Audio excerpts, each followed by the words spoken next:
sou a Laolive e no vídeo de hoje vim trazer um presentinho para vocês. O prólogo e o primeiro capítulo lido por outra pessoa que não sou eu, porque eu sou muito devagar para ler, mas tá legal. Espero que vocês curtam. E é isso aí. Voltando aqui, é do primeiro livro, tá? Não do segundo, senão vai ter spoiler. Então, pegue sua pipoquinha e vamos lá. Prólogo. Stella.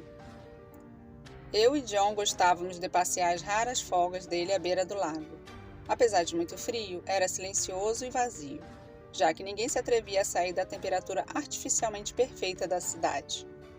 Brincávamos de guerra de bola de neve, tirávamos fotos da paisagem ou simplesmente líamos em frente a uma lareira no interior de uma das casas abandonadas. Estávamos a alguns passos de entrar em uma das casas quando John agarrou meu braço, me fazendo parar. Olhei para o lago e vi o corpo de uma mulher jovem passar flutuando perto da margem. Seu rosto vidrado e pálido e olhos cinza claros podia fazê-la passar por uma sem-alma, mas, quando o resto do seu corpo passou por nós, estava corado se ela estivesse viva. Sem pensar, corremos para tirá-la da água, puxando-a para a margem. Ela nos poupou da maior parte do esforço, se arrastando para fora do lago. Vai ficar tudo bem, querida. Eu tirei um dos meus casacos e coloquei sobre ela. Vamos cuidar de você. A mulher estendeu os braços para ajudar John a pegá-la no colo. Seu olhar estava perdido, sua cabeça pendia mole, enquanto a levávamos para dentro da casa mais próxima, mas ela não tremia. O que vão fazer com ela? Perguntei para John, horas mais tarde, quando a observávamos pelo vidro do laboratório. John suspirou. Depende do que os presidentes decidirem, mas eu pude ficar um pouco na reunião e parece que estão falando em eliminá-la. Mas como podem? Ela está viva, respirando, dormindo! Quase gritei e apontei para o outro lado do vidro, onde a respiração suave da mulher fazia as cobertas da cama em que estava subirem e descerem. Eu sei, mas eles acham que é perigoso me deixar alguém vivo com o vírus. Isso é loucura, fizemos todos os exames, não estamos infectados. Eu sei, ela é diferente de tudo. Se a deixarem viver, vão querer estudá-la. Ficamos algum tempo olhando para ela. Não deixe que a machuquem, pedi. Você às vezes fala como se não fosse a chefe da segurança. John passou o braço pela minha cintura e me puxou para perto. Ainda não me acostumei com o cargo. Falei, deitando a cabeça em seu ombro e torcendo para que a minha recente promoção fosse capaz de proteger a mulher. Capítulo 1. Queria poder contemplar o sol sem essa camada fina de água que cobre o meu corpo. Queria não sentir dor toda vez que respiro. Queria me mexer e sair do mar. Queria saber que dia é hoje. Queria a mínima prova de que estava viva. Queria morrer. Qualquer coisa para quebrar a mesmice. Queria, mas nem fazia ideia de como fechar os olhos. Tudo o que sabia era que, antes disso, eu estava em uma praia e fui chutada para cá. No momento em que a água tocou meu corpo, eu entrei nesse estado dolorido e de torpor, que me permite apenas pensar como um celular bloqueado, em que você só tem acesso a algumas funções sem inserir acima. Durante um tempo ouvi ruídos estranhos e gritos de dor, que sempre eram seguidos por silêncio, mas depois de um tempo não houve mais nada. Fui virada de barriga para baixo, ao mesmo tempo em que ouvi vozes masculinas que não passavam de um burburinho indistinto no começo, mas depois foram ficando cada vez mais nítidos. Por exemplo, esse. Como eles esperam que a gente diferencie? A voz estava um pouco mais irritada. Pelo rosto, respondeu outra calmamente, como se fosse muito óbvio. Minha barriga raspa na areia e agora pareço estar bem perto. Vamos acabar logo com isso, resmungou a primeira voz e fui erguida da água por duas pessoas que me pegaram cada uma por um braço e me arrastaram até a areia. O que foi bom porque, de repente, meu corpo pesava 1 tonelada e eu duvidava que as minhas pernas fossem capazes de me sustentar. Além de saber que o mínimo movimento me causaria uma dor terrível. Havia um grupo de umas 10 pessoas paradas a poucos passos de onde estávamos e algumas delas estavam com as armas apontadas para Mim? Eu era perigosa? Quis levantar as mãos, mas sabia que não podia. Um homem negro se aproximou, desarmado, e disse em um tom agressivo: Meu nome é Sargento Hugo Pereira. Qual é o seu? Ele era o dono da primeira voz. Queria responder que não sabia, mas não encontrei minha voz, e passados vários minutos, ele voltou para o grupo. O que há com ela? Será que ela vai nos atacar? Sussurrou um homem ao lado dele. Devemos jogá-la de volta ao mar, disse Hugo. Nesse momento, uma brisa passa pela praia e eu inspiro profundamente, o que me faz tossir até que um jato de água saiu da minha boca e acertou as costas do sargento. Todos os soldados conseguiram se conter, menos a única mulher do grupo, que estava na última fileira, gargalhou de braços cruzados sobre a barriga. Tinha cabelos pretos, presos em um coque sob um boné, pele morena e era alta, jovem, parecia ter no máximo 25 anos. Acho que ela acabou de expressar sua opinião quanto a isso, disse ela e sorriu para mim. Centímetro a centímetro, movi a cabeça em sua direção, grata por ter expressado que eu não pude. O sargento grunhiu e nos conduziu até um ônibus de 2 andares do outro lado da rua. O meu primeiro passo foi dolorido, como o resto da caminhada, mas nada se comparou a quando desci do meio-fio. Da minha boca saiu um som animalesco, igual aos que eu ouvia vindo da praia antes dos gritos de dor. Os soldados que haviam abaixado as armas quando começamos a andar, apontaram-nas para mim novamente. Estendi os braços para os 2 homens que haviam me tirado do mar e que, após verem que eu não cairia, ficaram satisfeitos em seguir atrás como guarda-costas. Mas era evidente que seria mais fácil se eles me ajudassem. Então os 2 quase me carregaram pelo resto do caminho, até meu assento no primeiro andar do veículo, cuidadosamente pensado para ficar a várias fileiras do motorista, com soldados entre nós. Perigosa, com certeza. Sentar foi uma dádiva para as minhas pernas e horror para as minhas costas, que há muito tempo não haviam ficado em outra posição em que não estivessem retas. Os joelhos não doíam tanto agora e balancei as pernas para frente e para trás.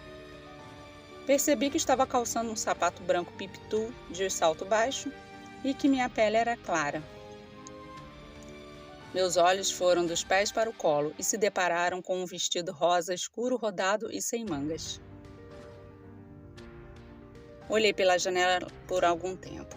O condomínio de Portão Branco para o qual ela dava me parecia estranhamente familiar, mas antes que eu pudesse me lembrar, o ônibus partiu. Tirei os sapatos para que secassem, me atrapalhando com a fivela que os prendia. Foi só no segundo pé que reparei em um anel prateado no meu dedo.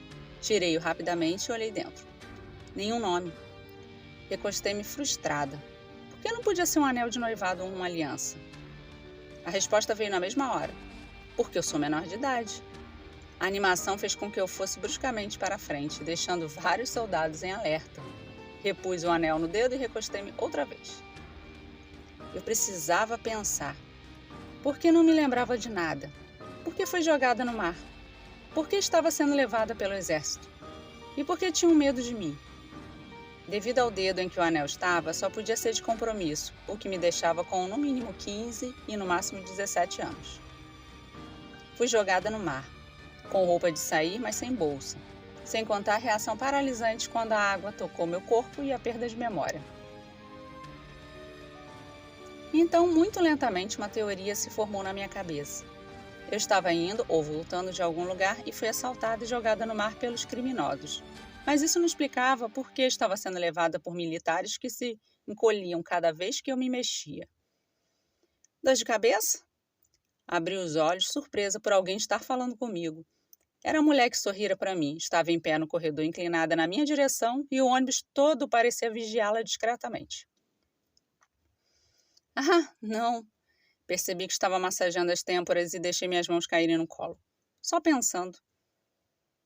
A minha voz batia com as estimativas de idade. Ah, quer água? Ela tirou uma garrafa plástica de uma mochila da mesma cor do uniforme que eu não tinha notado antes. Deve estar com sede depois de tanto tempo no mar. E estava mesmo, mas o meu estômago não parecia capaz de aguentar mais uma gota sequer. Sem notar, arranquei a garrafa das mãos do soldado Tirei a tampa esvazia sem parar para respirar. Desculpe, disse em voz baixa e constrangida enquanto rosqueava a tampa. E obrigada, eu não consegui evitar. Tudo bem, é um instinto humano, né? Disse como se fosse uma pergunta, enquanto pegava a garrafa e se sentava ao meu lado, fazendo todos prenderem a respiração. Meu nome é Nicole, qual é o seu? Não sei. Era sobre isso que eu estava pensando. Eu olhei pela janela pela primeira vez desde que o ônibus entrara em movimento, querendo voltar às teorias, mas não consegui. O que aconteceu aqui? Do lado de fora, via-se uma cidade em ruínas, com mato por toda a parte e fios pendiam dos postes. Você não sabe? Ela olhou assombrada para mim. Está assim desde 2021, quando os sem-alma surgiram. 2021? Em que ano estamos? 2035. Qual é o último ano que você se lembra? 2020 me é familiar, então deve ser quando eu vivi. Fiz as contas mentais rápidas. Eu tenho mais de 30 anos? Levantei de surpresa e alguns homens levaram as mãos às armas. Dá para você sentar? Vai acabar levando um tiro, disse Nicole e segurou meu braço, mas o recolheu imediatamente como se estivesse se queimado, sussurrando. Nossa, você é quente mesmo. Ela estava me cantando? O quê? Me sentei. Nada, conto quando chegarmos à base. É para lá que estamos indo? Sim, a base do Exército no Rio de Janeiro. E onde eu estava? Na Praia do Forte, em Cabo Frio. E o que você estava dizendo que aconteceu em 2021? Tudo começou no final de 2020. O mundo todo estava em festa, havíamos nos livrado de um vírus depois de meses de isolamento com a descoberta de uma vacina. Os governantes viram nisso a oportunidade perfeita para testar uma ideia que surgiu há décadas, o supersoldado. Foi fácil espalhar o novo vírus em alguns lotes da vacina, mas ele sofreu uma mutação e transformou os infectados em seres sem alma, daí o nome. Mas eu os chamo de zumbis. São criaturas canibais. Não sentem dor? Se você é mordido ou arranhado, vira um deles. Parecem lentos de dia, mas são muito rápidos à noite. E todos os filmes estavam certos. Os zumbis morrem com um tiro na cabeça. Em poucos meses, o mundo se tornou um inferno. Mas quando viram que a humanidade estava condenada, os sobreviventes se juntaram nos lugares gélidos. Agora, a maioria dos sem-alma já se decompuseram, mas ainda existem, embora sejam raros. Expedições como a nossa são enviadas com o propósito de reconstruir o mundo, mas ainda há muito o que fazer. Ela finalizou com um suspiro. Vai entrar uma mosca aí. Fechei a boca. Embora eu não me lembrasse de nenhum filme, as criaturas me vieram à mente.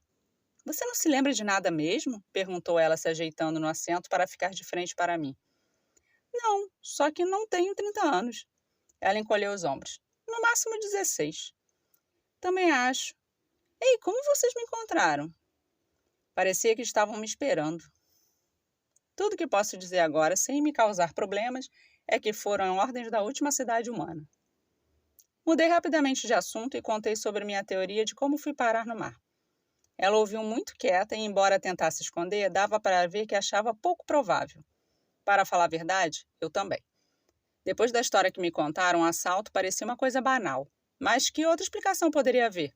Quando terminei de falar, ela tirou um livro da mochila e começou a ler, como se estivesse do lado de uma velha amiga, ignorando todos os olhares de censura. Sorri contente por deixá-la assim e voltei às teorias. Ainda não havia feito nenhum progresso quando fui pega de surpresa por uma freada brusca e minha boca foi tomada pelo sal, como quando me tiraram do mar. Já chegamos? Perguntei, olhando de um lado para o outro.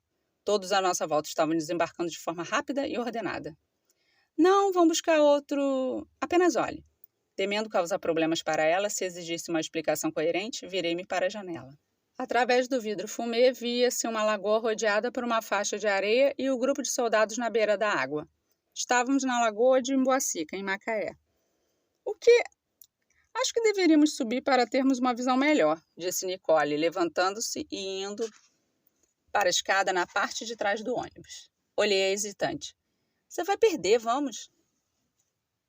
Impelida pela curiosidade, cruzei o corredor a passos largos e subi a escada atrás dela. Nada mais doía. Para o Hugo, eu tentei te segurar lá embaixo, entendeu? Concordei com a cabeça quando cheguei ao segundo andar e ela me indicou a janela e nós dois fomos para lá. Você não teria mais água aí, teria? Perguntei enquanto ela se sentava no lugar mais próximo da janela.